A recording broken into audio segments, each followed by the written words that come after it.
Welcome to Kneppy Invests and the Armchair Analyst. Today's a huge one for the channel because for the first time in Kneppy Invest history, we have a guest. Yeah, 5 years in the making, we finally have a guest, and that is Jason Segal. Now, Jason previously worked for Next Investors, but these days he writes for the Armchair Analyst, which is a daily newsletter focused on up-and-coming biotechs on the ASX, but not only on the ASX, because I've seen on or in his newsletter, he does mention biotechs that are actually listed in the United States, maybe even other countries as well. Okay, so biotechs right now on the ASX is a really fascinating space. In fact, in the last 2 days, I have featured an ASX biotech as the stock of the day. And those two companies were Imricor for getting FDA approval, and today, which is the 13th of January, recording this in the afternoon, Neuroscientific Biopharmaceuticals was a stock of the day as they released some really strong clinical results for the treatment of Crohn's disease, which I'm very thankful I do not have. So it just feels like right now that biotechs on the ASX is a really burgeoning, flowering, borderline exploding part of the ASX. And I think in the last 5 years, if you go back 5 years ago, it was really software was sort of the exploding space. That seems to have gone away. And now it's biotechs seems to be delivering, particularly in the small cap space. And that is where Jason has some expertise. Now, maybe I'm being a little bit overly dramatic, saying that it's exploding, that sort of thing, but we'll talk to Jason about all this and see what he thinks about this space. But obviously, he has a newsletter in this space, so he does think highly. Now, we're going to talk about 5 biotechs on the ASX plus one added one, so really 6. And I probably would say I know little about these 5 companies. So I intend to learn a lot by speaking with Jason today, and hopefully you learn a lot as well. So Jason, what about your background? Where have you come from? Talk about your experience with Next Investors and why you developed or started Armchair Analysis, whatever. First of all, mate, thanks so much, Kneppy, for having me on the show. I've been watching you for quite a while now, and I really enjoy the daily content that you put out. I can't believe how much value and education you put through all of the content that you do, and I can't believe that I'm the first guest on your show. That's awesome. So a little bit of background on myself. So I was an analyst at Next Investors for 6 years. Next Investors was another newsletter service that we had probably the largest retail following. We built up, it was a little bit more of a stock portfolio model, and we covered stocks that we invested in as well. And at Next, just like the ASX, the portfolio makeup was very much about 80% resources companies and about 15% biotech, and then maybe 5% tech. And so for me, I always was very, very interested in the biotech stocks. They always fell on my plate, and those were the ones that I covered the most and did the due diligence on. And so I lived in London for 12 months. I came back and I was like, all right, what am I going to do? So I had a look at the market, and I felt that there was a real gap in terms of the commentary around the Australian biotech space, particularly in that sub 100 mil market cap space. There's a few brokers that do the coverage. There's a handful of commentators as well, but I feel like it's quite a misunderstood sector, and we'll see from some of the companies that we're talking about today, AYA and 40X in particular, just how if you look at them 6 months ago, they were trading at a tenth of the value, but that doesn't mean that there's a tenth of the value that's they've gone 10x in terms of all the stuff that they've done. It's just that there's a big light that's been shone on that company from all of the work that they've done since the company's been IPO'd. So I think that there's a few other companies out there on the ASX that you can find these real undiscovered gems because people aren't really necessarily paying attention to the sector, and then everyone's sort of looking for that external validation to come in and tell them what actually is a good announcement, what actually is good. And I think that that's really the really the purpose behind the newsletter, the Armchair Analyst. As an armchair analyst, what can you do with the pub explainer to make it much more approachable for people to understand biotech stocks? That's cool. And you mentioned how much Artrya and 40 Medical share price have gone up recently, but what about Nyrada? Wowzers. Yeah, that's just Yeah, gone yeah, that's bananas. been well, Nyrada's been an interesting one. It was the best performing stock of 2025 in the healthcare sector. I actually wrote about it this morning. It was a 16 bagger in 12 months and a 75 bagger in 24 months. So if you actually go back, I'll share the chart with you. If you go back sort of 2 years ago for Nyrada, it was let's take a look. There we go. So it's trading at double. What was that? 1.2 cents. It's trading at, what did it close today? Around $1.75. So it's been a massive, massive uplift. So the way that I sort of think about these companies and like what actually does the company, I always start with, what does the company do? What's it trying to achieve? And if I can't understand that, then it makes it a lot more difficult. So what is the company trying to achieve? And also, what is the bet? What am I actually betting on if I go and invest in the company? So with Nyrada, it's an interesting one. So basically what happened was company IPO'd in, when was this? 2020. It was a spin out from another ASX listed company called Noxopharm. Over the first 2 to 3 years, probably a bit more, 3 to 4 years of the company's life, it was benchtop studies trying to develop. At the time, it was a drug for I think it was cholesterol, injectable for cholesterol. And at this time, you can see this little pip down here. That was when the FDA did not allow the company to go through to a phase 1 trial because it failed one of the toxicology studies as part of the benchtops. So that was really the proper nadir of the company. The second asset that it had was this TRPC inhibitor. That's really their lead asset, their master asset. What the hell is a TRPC inhibitor? What it is when someone has a heart attack, their body shuts down. Now, when the heart refunctions and starts pumping blood, all the oxygen-starved cells, they get a lot of blood that comes back to it. Now, sometimes when that happens, it overloads the system and it can cause even more damage to the heart, to the rest of the person's organs. So what this is basically like if you short-circuited a house and you turned it back on and then you blew the fuse straight away. That's basically what happens. So what this TRPC inhibitor does is that it blocks some of the ion channels that to prevent the overloading of these cells. That's like in a nutshell what it does. So over here, the company started to develop its phase 1, and around here, it finally got into phase 1 clinical trials. Now, you pointed out this a couple of weeks ago. The big turning point for Nyrada was just this little pip here.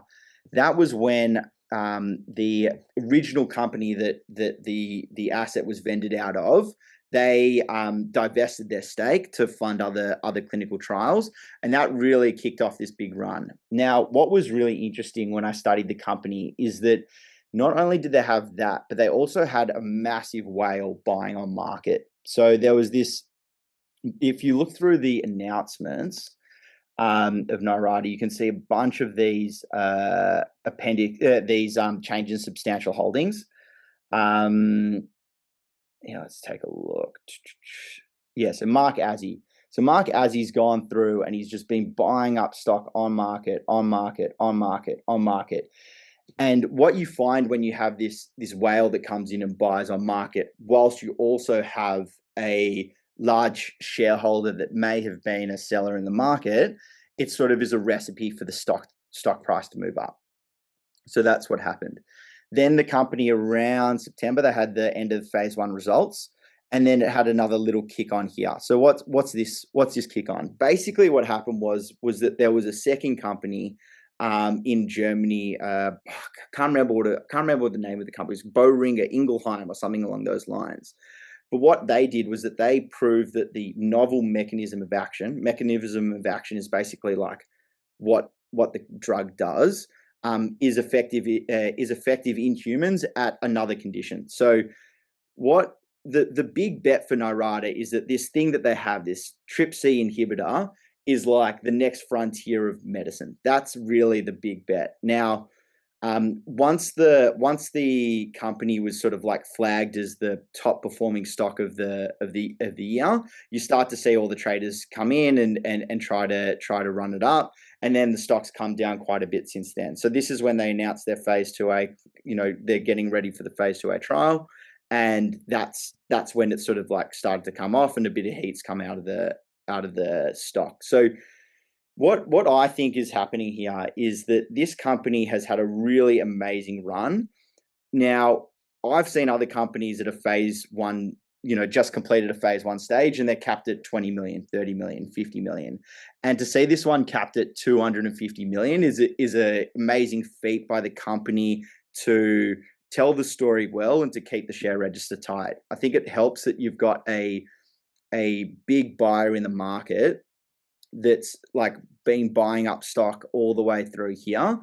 And I think it also is a benefit that they had a big seller exit the market there as well. So look, that's sort of the Nyrada story. If I sort of break down the bet, it's like you're betting on this like mechanism of action, and it's also a bit of a back the jockey, not the horse. So you've got the CEO is ex-Neuron, and Neuron's been one of the most successful biotechs on the ASX. And you've got another guy who's the director, who was involved in one of the big biotech deals that went through last year when Pfizer bought this company called Metsera for $10 billion. He was involved in that. So I think that it's a bit of a back the jockey. You've got the hype, and then sort of what happens from there.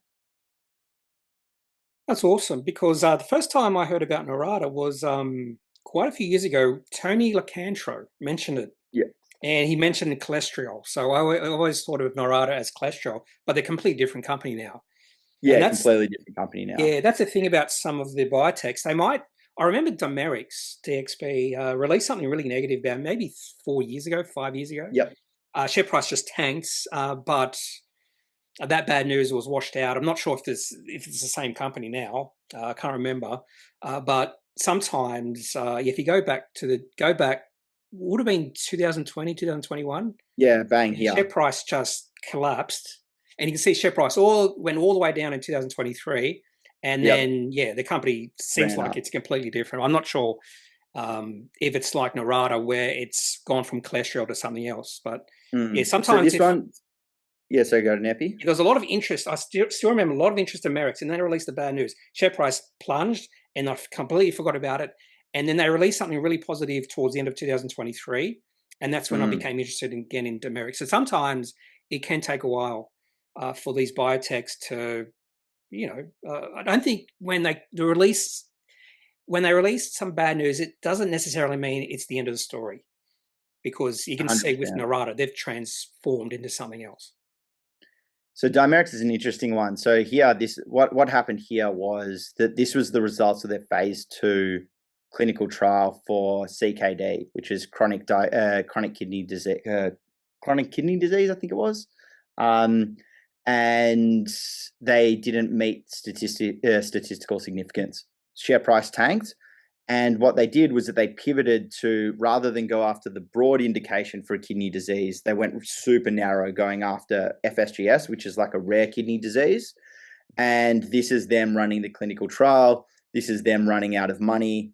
And this is them signing, they just did a capital raise here. And then this is them signing a licensing deal with a company called Advanced Pharma, which gave them upfront cash enough to get them through to the interim results. So you're 100% right. Like, even though the company's price tanked on the negative results, they managed to sort of get through at least to get to a licensing deal. And then obviously the share price has recovered quite significantly since then. Yeah, it's Dimerix chart also shows you that you can see the share price ran up significantly before that negative announcement. Yeah, and that's sort of the risk in these companies. If they do release something negatively, the share price can fall a fair bit. Yeah, 100%. And I think also just context as well. Like this was the bullest of bull markets for any small cap stocks. So whenever I look at a chart and I look at I see 2020, everything's come down quite a bit since then as well. So because that's when all the small cap hype was there from COVID. Okay. Do you want to move on to another company? I know Mm, I have spoken to you before, and when I yep. mentioned this company, your eyes just lit up, and that's Cynata, Yep. CYP. Yeah. And then Yep. you had a look at the chart, CYP. and the share price had popped up that day. So obviously, Yeah, you're it quite was funny. enthusiastic about this company. Yeah, I do like CYP. So basically CYP. So what it does, always start with what it does, is it's a stem cell company. So if you think about what a stem cell is, it's basically like if you're playing a game of Uno, it's like the wild card. So the wild card can turn into anything. So when you make a stem cell, it can then go and turn into any type of cell, and that's very powerful as a therapy. Generally, they're used in autoimmune diseases. So these are things like autoimmune diseases is when the body attacks itself. So like rheumatoid arthritis, Crohn's disease, graft versus host disease, and a bunch of others. Big market for these type of issues.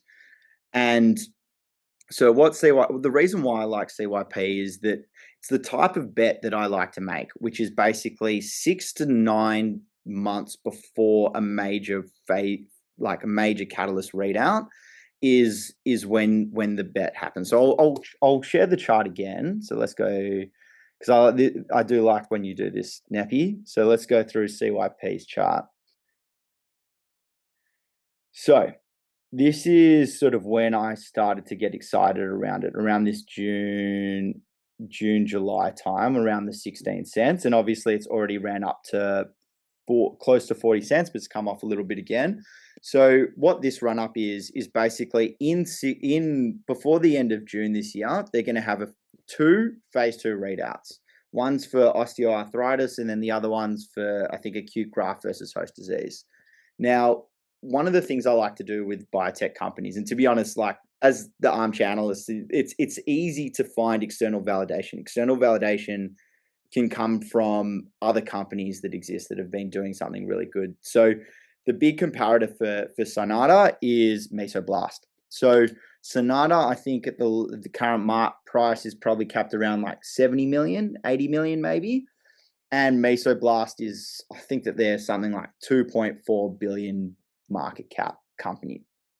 So the gap between the two is very big. But what it does show you is if CYP is able to actually get a drug through through phase 3 to market, then that's sort of the uplift that you're looking at. The not just the 10x, but the sort of like 30x, 40x uplift if it gets through to market, and it only gets that at the phase 2.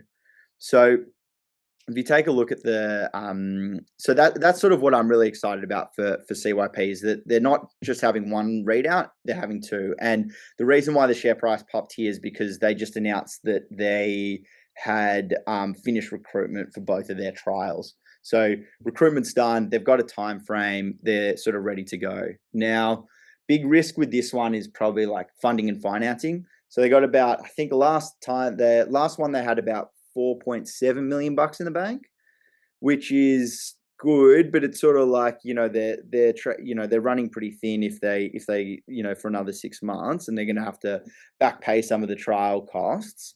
So there might be a capital raise that comes in at some point, potentially before those results to just shore up the balance sheet. But if they get one result, that's awesome. If they get both, then that's an absolute killer. And then they're gonna need to raise a big chunky fund amount of money to run a phase 3, particularly in the US. And I think that for Mesoblast, that's tens to 50 to hundreds of millions of dollars over a period of time. But then you get to I think you talked about Mesoblast's. Just in a quarter, they made US 35 million bucks of sales from their product. So that's sort of the sales that you can start to see come in once you do actually bring a product to market. Yeah, the one thing with Cynata, I discovered Cynata maybe 2014 because that was just after they listed. And I discovered it just after Pharmaceuticals. Because if you go back a little bit further, maybe 2012, 2013, share price ran up. No, it would have been 2015. So maybe it was around 2014, share price ran up. A lot of interest in the company. But sometimes for these biotechs, it can take a long time for the story to play out. And you either have to be patient or you have to wait for the catalyst. And it looks like Cynata is moving towards that catalyst. And I still remember the day where Nyrada Pharmaceuticals, in my opinion, hit that inflection point, got that catalyst. And that was successful phase 3 trials late 2021, December 2021 or 22. And that was a catalyst for that company. So it looks like Cynata is maybe moving towards that, sort of that direction anyway. And it was really interesting. So you see around here, there's like big swings in the share price. So this is when there was actually a takeover bid for the company, 200 million from, I think it was Sumitomo. There was one of the Japanese companies, like electronics companies, that had a pharmaceutical wing to it. But because they had Fujifilm on their share register, there was a little bit of tension between the two Japanese companies, and then the deal eventually fell over. And then I think that you see, like, this is them running the trial. This is sort of like, if you look between sort of 2021 to 2020, mid 2024, that's your bear market for your biotech stocks. So anything there is going to be pushed down generally, and you can start to see it recovering now, which is good. Yeah. So that's Cynata. The next company I want to talk about, Island Pharmaceuticals. Now, the only reason I know about this one is because the next investors are really hot on this company. I keep getting all these emails about Island Pharmaceuticals. Can you talk about that company? Yeah, of course, man. Well, so obviously Island was one of the companies that I covered back in the day, and it's really, look, I know the guys involved really well, and it's a really interesting story. So we got involved at Next. I think we got in at 15 cents. There was a capital raise done around here. So basically the philosophy that the company had was that they wanted to acquire assets that had already got phase 1 data. They didn't want to be the company that is doing the desktop studies, is trying to work out all the manufacturing, is doing all that sort of stuff. They wanted to acquire assets that already had human safety data, so they could go sort of straight into to commercialize the product much quicker than you would typically if you were just at the sort of the discovery or the preclinical phase. So what they had previously was a drug for dengue fever, and they got an okay result on that from their phase 1A clinical trial. Phase 2A clinical trial, and they published the phase 2B trial. And this is sort of, you could see the share price come off a little bit. I think that the expectations were a little bit high, and then it came off after that result. But then what happened with this company, which is really interesting, is that they completely changed the narrative. So they went from this other drug, this dengue fever drug, to a new drug that they had acquired called galidesivir. Now, what this one does is it's basically like in the same ballpark as like a cure against anthrax or smallpox. It's really designed for these really nasty antiviral drugs that can be used as bioweapons against the US or any other organization. Ones where there's like really, really high death rates if you get the disease. And the idea is that they are looking to bring that drug to market. Now, when they acquired it with the phase 1 data, with some animal data. And there's this sort of like not secret rule, but there's this unspoken rule, or this rule that's not very well known, called the animal rule, which allows drugs to be taken to market much, much quicker if they sort of fit in this category of like bioweapon defense. So smallpox went through this, the anthrax vaccine went through this, and the idea is that ILA is hoping that its galidesivir drug can go through it for Marburg disease. Now, if they are successful, now that's the bet. So you're basically making a regulatory bet that the FDA is comfortable with them using the animal pathway and then taking it through. But if they're successful, then within a very short amount of time, they could have a product in market, which is probably like, the mid case scenario is that they, 50 to 100 million US a year, just having it as a stockpile with the US government. But also there's this thing called a priority review voucher, which is basically a sort of like a thank you that the US government gives to companies that are developing these type of diseases, because not really many people are doing it. And it's a tradable asset that allows things to move out. It allows big pharma companies to move reviews for their drugs up quicker, and it's a tradable asset. So it's worth about, on the open market, around, let's call it 150 million US. So if the company is able to get the drug done in just one or a handful of animal trials, then bang, here's your PRV, here's your $50 million a year for the bioweapon stockpiling, and then that's really where the stock takes off. Now you can see the thing is that with Ireland, like, they haven't really done, in this 12 months, they haven't really necessarily done anything to advance the drug. What they have done is they've gone to the FDA, they've asked the FDA, hey, are you guys comfortable with us using the animal rule? They've said yes, the animal rule applies to Marburg disease. Now, I'm still waiting there was a little bit of back and forward, and I think that the company's still waiting for them to see how the animal rule applies to their specific drug and their specific program. But that's really what the bet is. So if the FDA tick it off, hey, it's only one trial, or one trial plus maybe two animal trials, maybe an animal trial plus a small human safety study. They don't have to go through that large, big phase 2 and phase 3 to get it done. So that's the bet. Look, it's an interesting one. I don't know what the FDA is going to say. I'm not, in those conversations, but, from all reports, it all appears positive. But I think that it's one definitely to look at closely, and sort of understand the risk reward bet. It's basically a bet on what the FDA is going to say and whether they're going to approve it. Yeah, Ireland Pharmaceuticals did mention no adverse feedback or additional data requests were received from the FDA. So that's a good sign, I suppose. Yeah. Thank you for that, because I know way more about Ireland Pharmaceuticals right now. And again, as I mentioned before, the only reason I know about this company is because of Next Investors. So I suppose 2 thumbs up for Next Investors. Okay, the last two companies, actually not the last two, because we'll talk about another company after these two, but the next two companies, a lot of the narrative behind these two companies is sort of linked to Pro Medicus, because I've heard both these companies being called the next Pro Medicus, particularly one of these. But Artrya, the next company, ticker AYA, I've heard some people say this is the next Pro Medicus. And I'm just wondering, if Pro Medicus never existed, what would be the valuations of these two companies? So let's talk about Artrya first, and then we'll discuss 4D Medical, because that is an exciting company. But whether the excitement has got away from the market cap of the company right now, and also should mention, as we speak on Tuesday, 13th of January, 4D Medical is in a trading halt in regards to capital raising, which is probably the best thing management can do now, because share price has gone up a massive amount.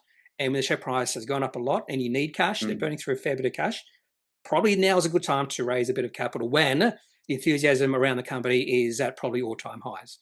So let's talk about Artrya first. Just quickly on 4D Medical on the capital raise, I think it's interesting that some shareholders get upset when there's big trading momentums in the stock and then the company comes and pulls a capital raise. But really, by using your market cap of your company to raise large amounts of money, it's really a cost of capital. What's your cost of capital? So when the company's sort of at that mania levels of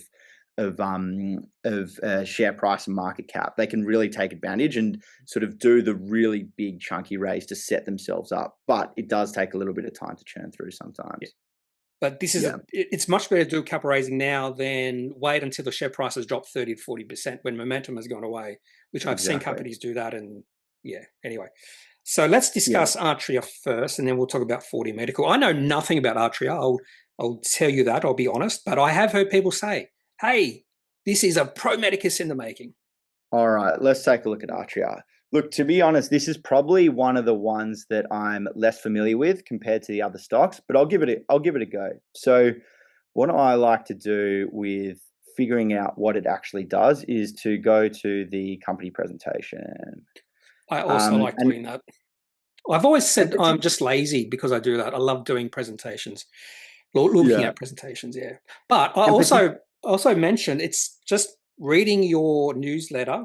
You do talk a lot to people within these companies. So you every single day it seems like you chat to someone who is in one of these companies. Is that true? yeah, well, I try to. I think that talking to management gives you a really clear idea of what the story is, and every investor has a lot of questions about these stocks, and so being able to ask the management directly your pointed questions particularly in an environment where it's they're comfortable answering it, I think that makes it really helpful because the idea is if I want to translate the story of the company, I need to know more than the average investor on it. So that's something that I try to do as much as possible. Ask Yeah. management questions. Uh, have you ever spoken to someone in management and you've gone away from that meeting and just thought, there's no way I'll put any money into this company? 100%. I won't say which company that is I because won't say which companies they are, but yeah, of course. Like the you'll there's always a bull case for every stock, and there's always the risk. It's always the balance of what's the risk and what's the reward. And then at the end of the day, a lot of these organizations, particularly a company like AYA, particularly like the 4DX, it all really comes down to execution. Now, those matter more when sales are on the line, right? At the end of the day, if it's a sales-based company like AYA is right now, how good is the sales strategy and how good is management at actually affecting that sales and how well are they at keeping their costs down. So it's all comes into execution. And if you speak to a person in management and you just kind of like, one thing that I hate is when you talk to them and they don't necessarily correct you when you're wrong, and they let you make false assumptions about their stock. I'd rather just them tell me something, even if I sort of frame it in a positive light, that I might have overlooked something or overestimated the benefits of something, rather than just letting me on. So yes, there's definitely been management that I've spoken to that I've been like, yeah, I don't think that I'm going to put money into it. But sometimes also it's not the bet for me. I have my own personal like bets that I like. CYP is the type of one that I like, whereas something potentially like even larger market caps are not necessarily ones. I like the real speculative stuff. okay, Yeah. So look, AYA. So what does it do? So basically, this is the product, right? So it's a software product that helps to. Yeah, this is a really good chart. It helps to sort of collect up and manage the workflow for physicians that are doing. I believe it's heart imagery assessment. So this is all the stuff that happens when you have to do a heart image assessment. There's like the clinician order. There's all these different, human in the loop, manual assessment, have to go from one place to another. And then this is AYA's solution. It's just like one thing, one program, all integrated.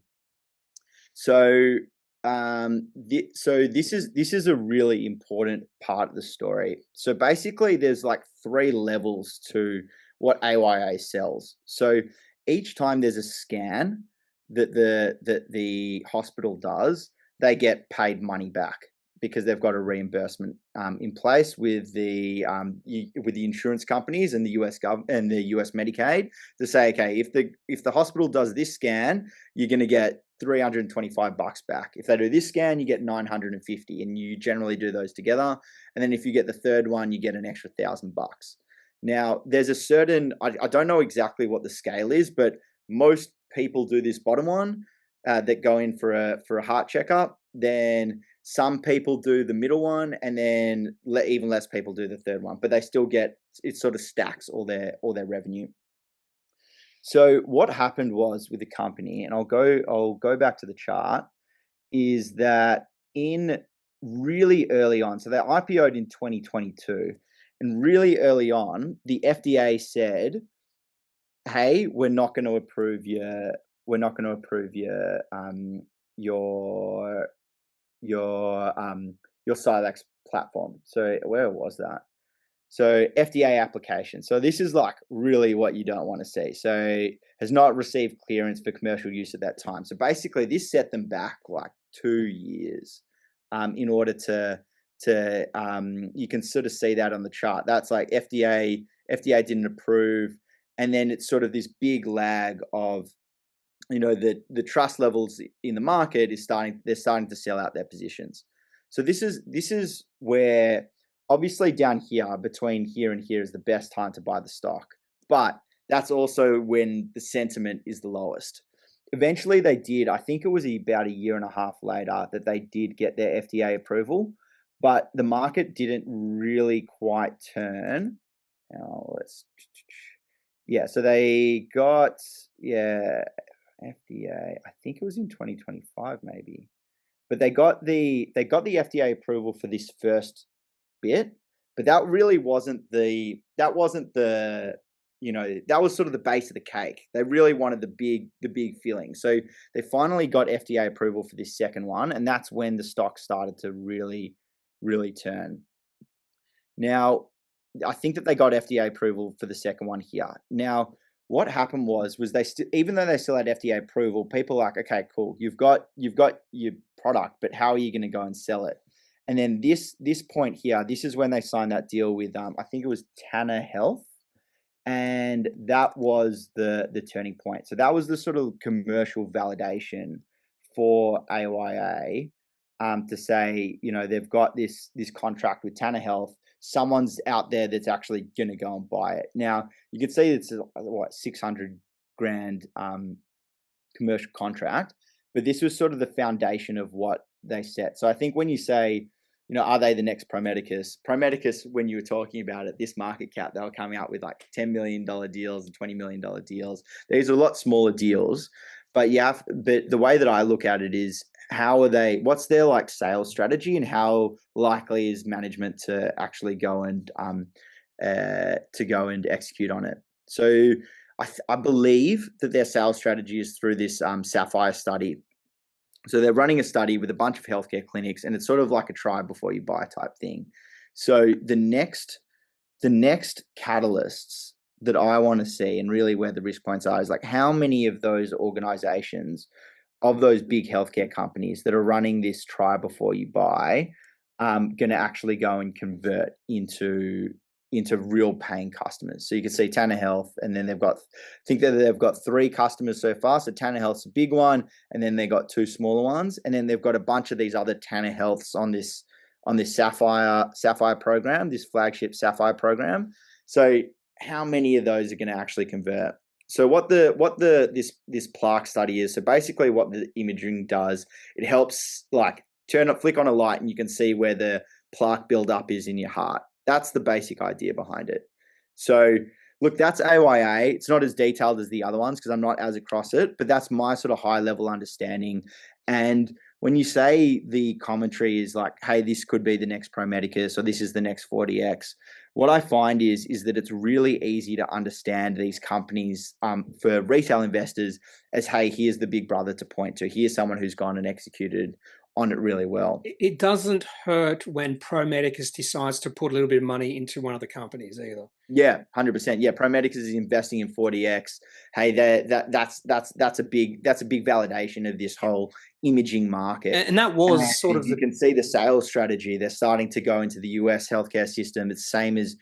So to be honest, AY I see this less as little Promedicus and more of like little 40X, to be honest. That's a good way to put it. And I think that that's probably a bit better way to frame it, is that they're just sort of on the, well, 40X sort of like was on the cusp of their sales journey probably like 12 months ago. These guys are probably where they are 12 months ago, and they're sort of starting to catch up, but their valuation is inflated relative to where 40X was 12 months ago because they've obviously got Big Brother that they can go and point to. So I think that that's probably a good way to frame it. But in saying that, like 40X 12 months ago, they did that. They were priced at 20 cents in market cap of, I don't know, something like 150 million. So And obviously with big validation on their company, they've been able to grow into what it is today. So I think that to say that they're probably undervalued back then, and they're a bit overvalued now. So yeah, it's an interesting way to look at it. Yeah, I just got one question for you. Yeah. With biotechs, we have like companies that sell or want to sell like equipment or software versus companies who have drugs. Do you have a preference between the two? Because sometimes a drug can take years and years and years. Yeah. Oh, it's a good question. I think that I prefer the drug development stuff. I'm just a bit more of a science nerd, so I do like that. I find the companies that, to be honest, it's like the old saying in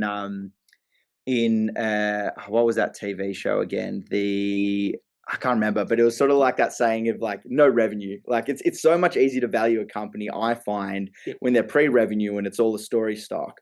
Whereas as soon as you start making revenue, now you've got something to benchmark yourself against. And I find that a lot harder. And I think that companies find that a lot harder. And you see these companies, and the sixth company we'll talk about today is, they've made revenue, they've got their FDA approval, they've got their CMS code, they've done all the hard stuff, tens of millions of dollars poured into the thing.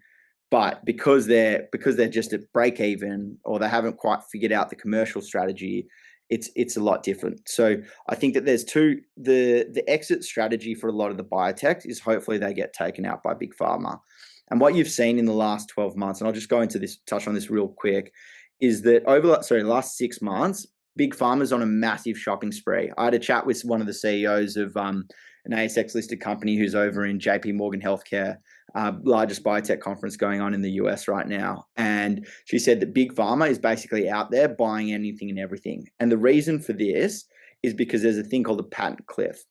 Now, it's a bit of a high level concept. So basically, like when a drug comes to market, the regulators give the organization a period of whatever, let's say like 7 to 8 years, where no one else can sell a similar drug.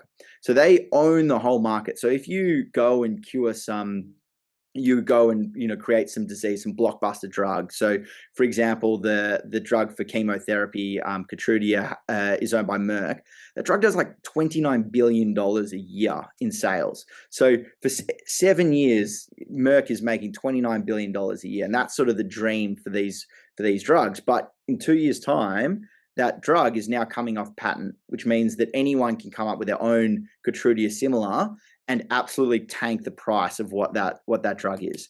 So what the way that big pharma there's about $170 billion worth of drugs coming off patent in the next 2 to 3 years. So there's a lot that the big pharma, boots that big pharma need to fill.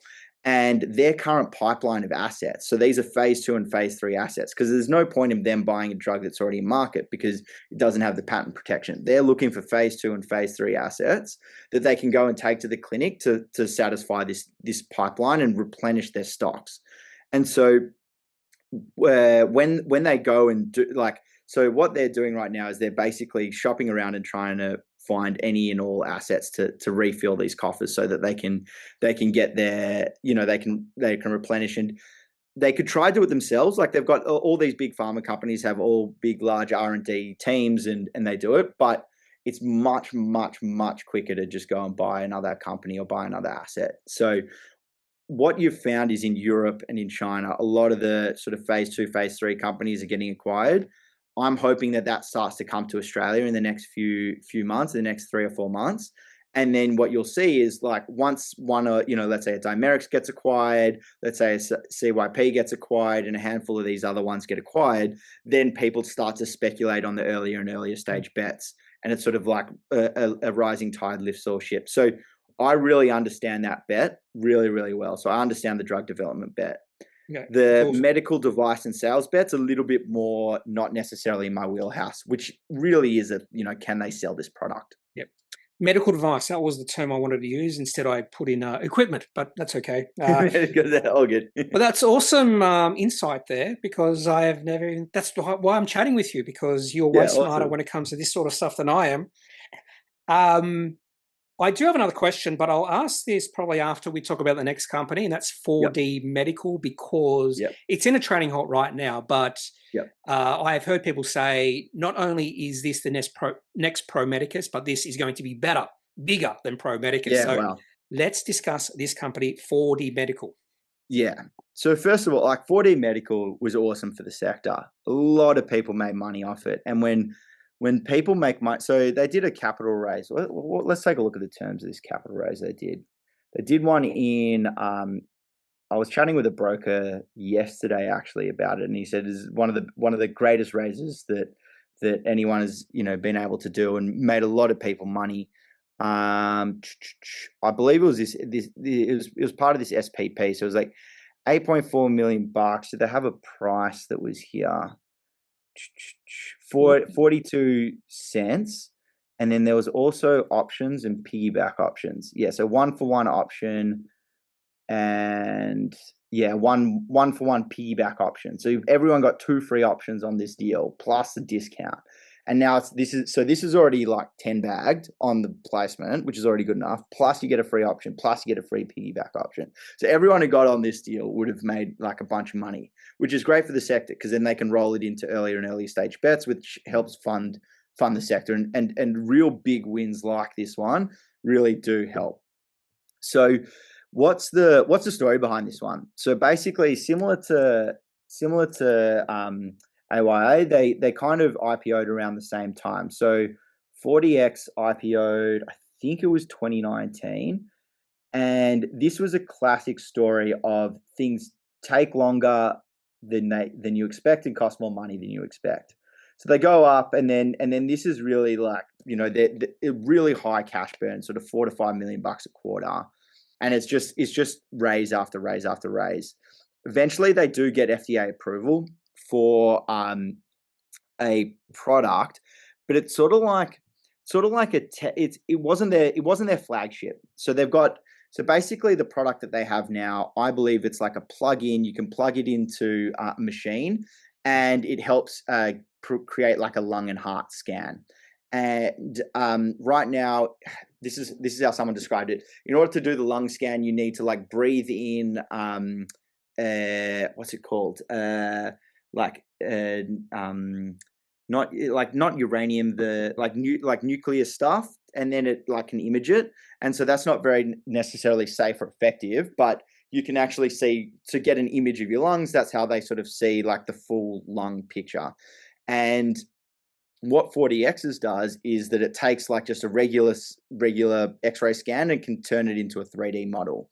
Now, the product that they had was that they got the first FDA approval for was not very user friendly. It was like not a plug-in machine. There was like a whole new machine. They had to like have it in a controlled environment. So in order to sell it, it wasn't really making the sales waves that they were necessarily hoping for. But they just knew that with this plug-in model, like how easy would it be if you can already integrate into your own into the organization's own workflow to sell this product. So let's see if I can get an image of it. Presentation. Let's take a look. Yeah, so you can see this is sort of the imaging. So like from the routine CT scan to that's the type of imaging that you get. So they can get the heat map and see so the clinicians can see what's going on.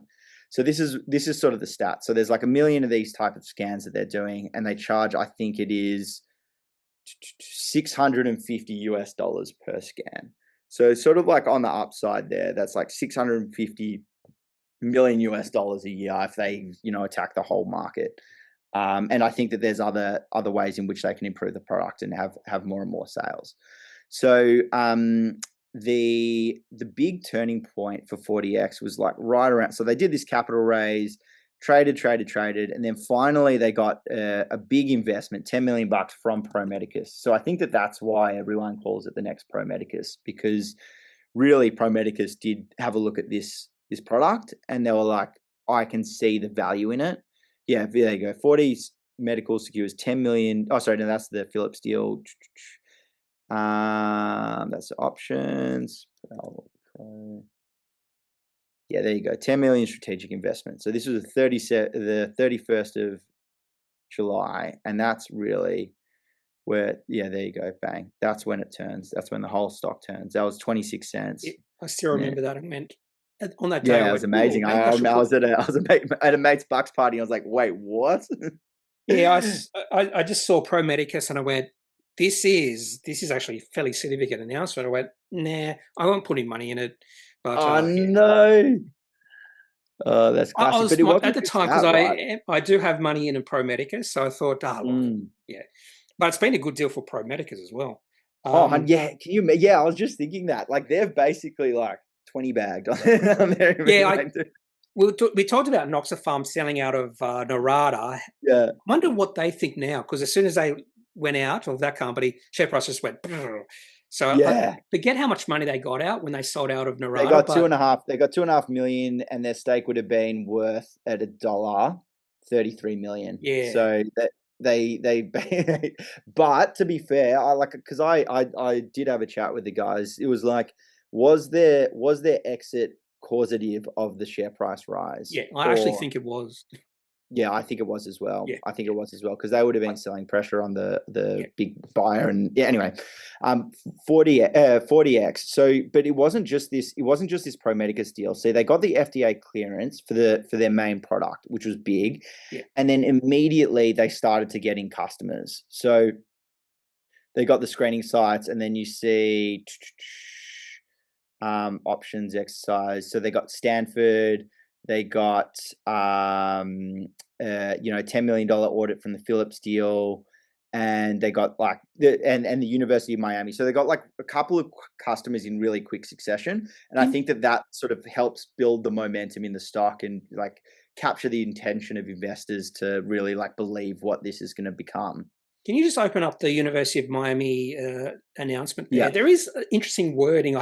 Saw this in the most recent announcement. See if I can find on this one. Uh, Yeah, yeah, I remember yeah, you saying it was like there's no revenue, like the pricing, right? yeah. An Yeah, introductory pricing period will apply for the first 3 months prior to full commercial terms. And I yeah, was thinking about that and wondering if this is just a trial, like a 3 month yeah. So look, trial. And I wouldn't necessarily classify it as a trial, but what I think that the company is trying to say there is like, look, guys, please don't look at our 4C announcement and just expect there to yeah, be $10 million in there, yeah, in collections, because that's just not the case. So what like, it's sort of like when I mean, if you sign up for a Netflix and they give you the first month free, so that you buy the rest of the year, or the first yeah. 2 months free. I think that that's what it is. Introductory pricing prior to full commercial terms. It doesn't necessarily say that this is a trial. So that's how I would frame it.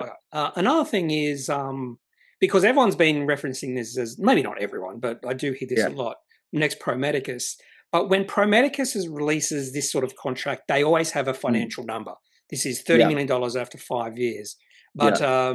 40 Medical doesn't do that. So I may be completely ignorant, and there might be a reason behind that. But if this is a Pro Medicus, this is Next Pro Medicus, this is what we should be doing. But maybe they're Look, completely different companies, but maybe there is a reason why there is no fixed number to these deals. Look, this is my guess. Don't quote me on it, but I think because they're pegged to a scan, there's no guarantee as to how many scans occur. So Pro Medicus might be a straight contract between almost like a B2B sales, where Pro Medicus is providing a service for the hospital and then they make a sale to the hospital. Whereas this one, the commercial arrangement is that the hospital does the scan effectively at no cost to them, and then they get on charge the insurance company. So they have, maybe the contract has like a minimum scans number. I'm not sure. And uptake will be a big part of it, right? Like, it's all well and good to sign a contract with a hospital, but if the hospital doesn't use the product, well, then no one's making any money. So that's a big part of it. So I think that like, it's going to be really hard to actually understand the true value of any of these contracts until 12 months, 18 months down the track, when they've got a sales team that's on the phones, hey, you've been using the scan, training all the staff, all that sort of stuff, which is probably why that they've done this big raise to like build the sales force around actually getting people to use and utilize the product. Because That's really where they make the money, is by making a hospital 1,000 scan, 10,000 scan, 500,000 scan a year hospital, rather than just having the product sit there collecting dust. Because signing a deal is one thing, actually getting it to use it's the other. Yeah. So there's still a lot of uncertainty when it comes to 4D Medical. So is it Oh, fair? 100%. Is it fair, really, to say 4D Medical is the next Pro Medicus? Yeah, so look, I think that it's hard to say, right? Like, I don't know. There's been so many companies that have been the next big X, right?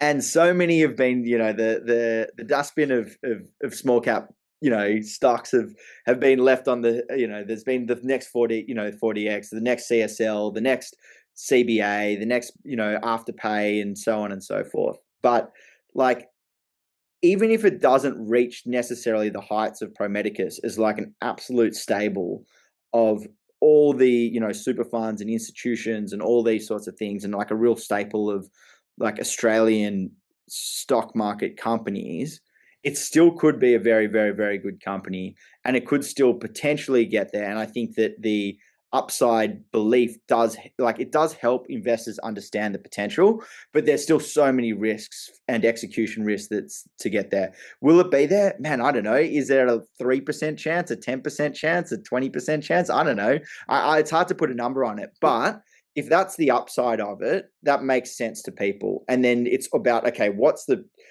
if that's the upside, what's the percent chance that they're going to get there, and what are the risks that are going to, that they're going to have to overcome? Maybe maybe they start becoming the next Pro Medicus when they sign, when they get, 10,000 scans out of this University of Miami and 10,000 out of the next one, and they get 50 hospitals and all these sorts of things. So I think it can be really difficult to sort of pick up when it's going to occur. And I've always thought, instead of comparing a company to a bigger company, a successful company, we probably should say this is the first 4D Medical. Yeah, I like that. Anyway, And you got to remember, like, these guys are priced at 26 cents, like less than 6 months ago. Yeah. So no one was thinking our next Pro Medicus then. Exactly. Yeah. So I think we're done with 4D Medical. I just got one question. There's one more thing that I wanted to point out with 4DX, and I think this is really interesting. So obviously the share price has had a big run up. Now, with these larger cap companies, when they do get a big run up, what often happens is that they do have short positions that are taken out to balance things out basically. Now, I think that the capital structure of 4D Medical over the last, let's call it 3 months, and potentially at least up until March, is gonna provide for some still strong price action. I'll tell you why. So the next index rebalancing happens, I think it's in March. And if you like, I had up here. So this is the short positions of yesterday. So there's only like 300,000 reported shorts on 4D Medical, which is like really, really small if everyone thinks that this company is super overvalued, 0.06, right? And I think that this is because it would be very, very hard to get any borrow on a short position on 4D Medical, because the big shareholders don't want to give the borrow. There's no index fund because it hasn't been put into the index yet, because it was so abruptly, the share prices moved so abruptly.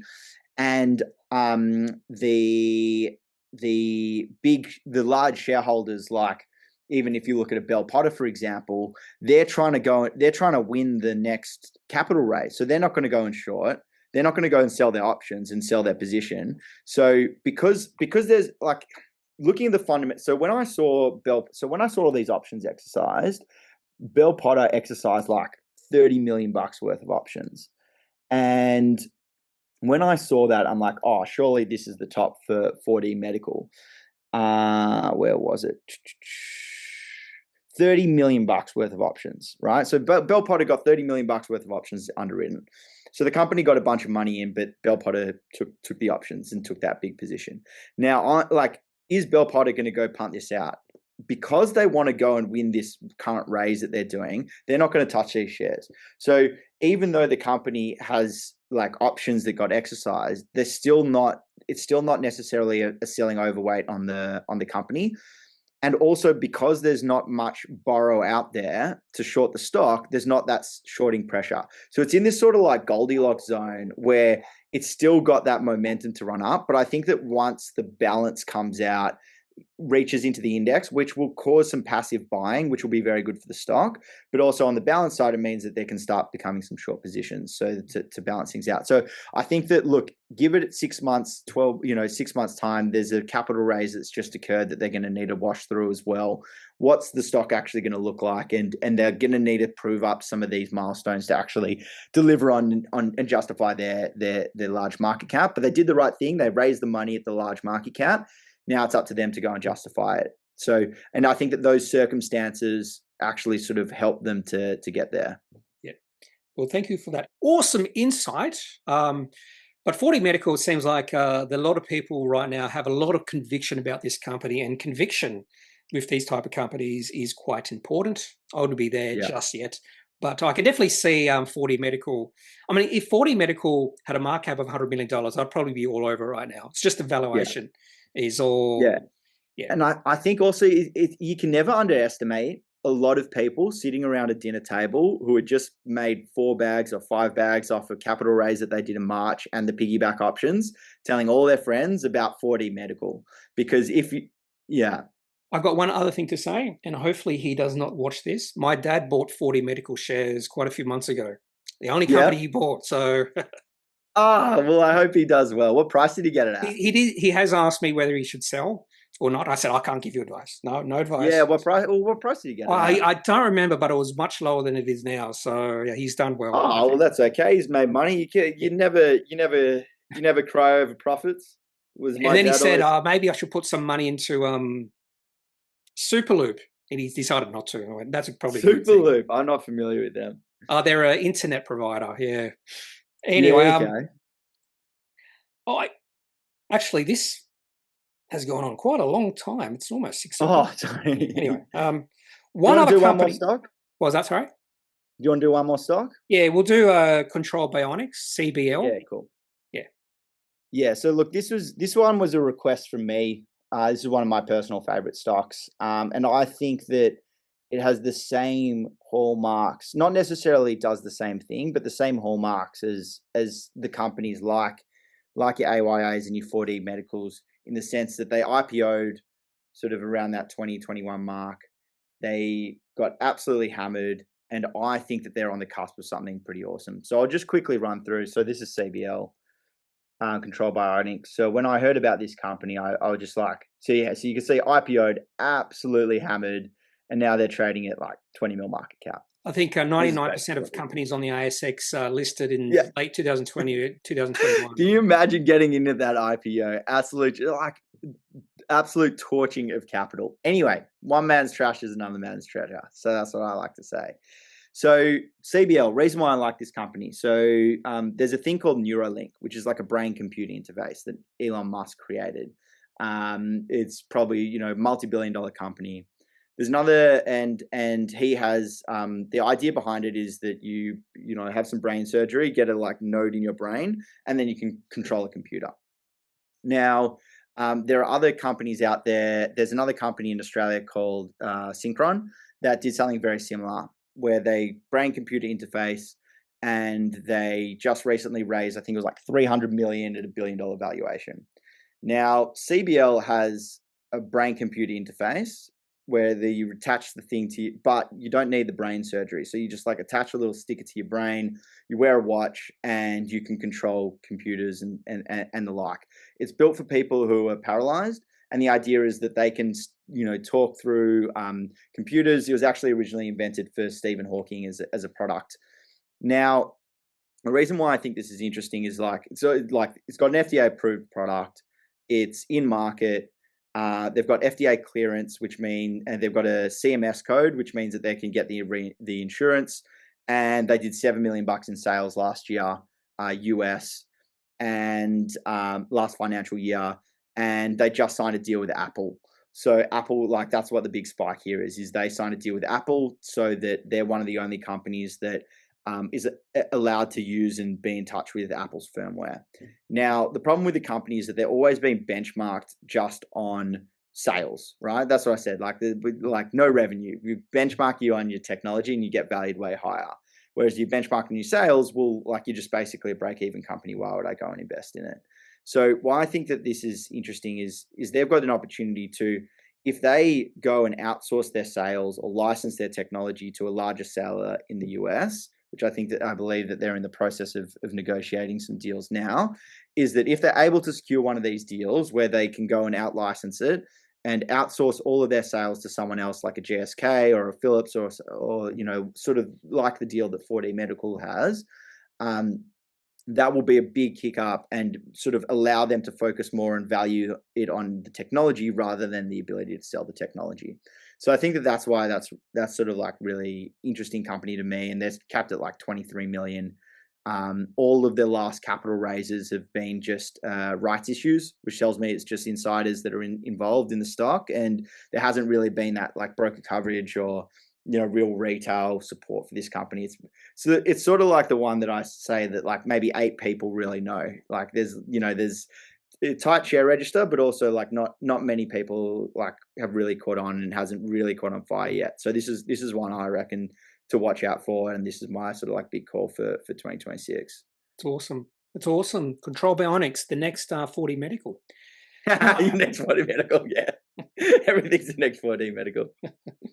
Okay, that's awesome. I did have just one question. You can answer this fairly briefly because I'm going to eat soon. Anyway, Yeah, no worries. I've always heard that healthcare is really slow to uptake new technology. Do you think that is true?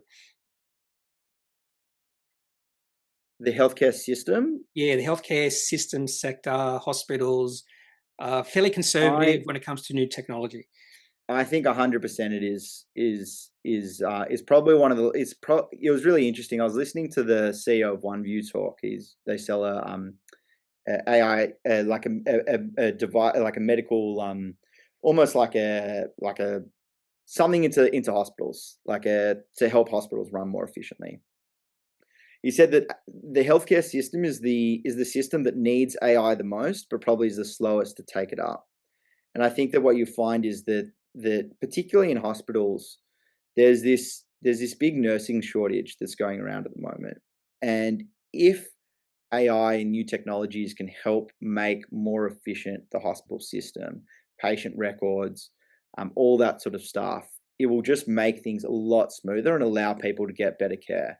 And I think that that's a really important thing. So even though they're really slow to uptake, it's almost reaching breaking point where they need it. And what you'll find is that once the technology is in a hospital, it's not easy to get out. So that's why when I saw, I think it was, I can't remember what the Alcidion did that big sale into the Sussex Hospital.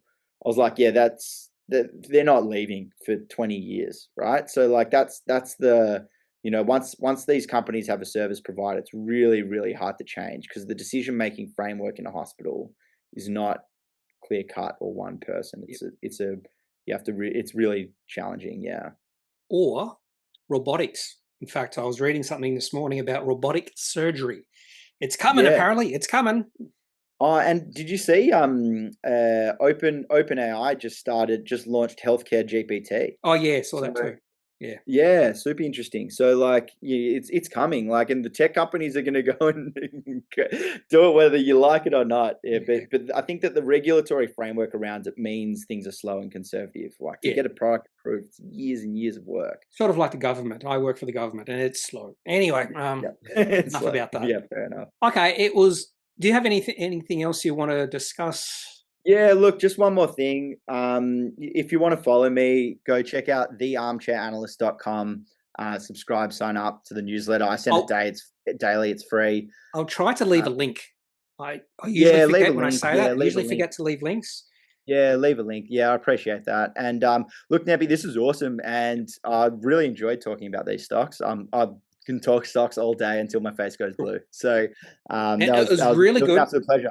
Yeah, it was really good to be the one not speaking. That's a problem when you only by yourself. You're the only one speaking. So it was good just to sit back and listen to someone who is way smarter, way more knowledgeable, is probably the best way to say it, about this sort of thing. And I did learn a lot. In fact, I've got note page full of notes. There you Oh, go. amazing. Yeah, so thank you for that. And I'm going to end it here.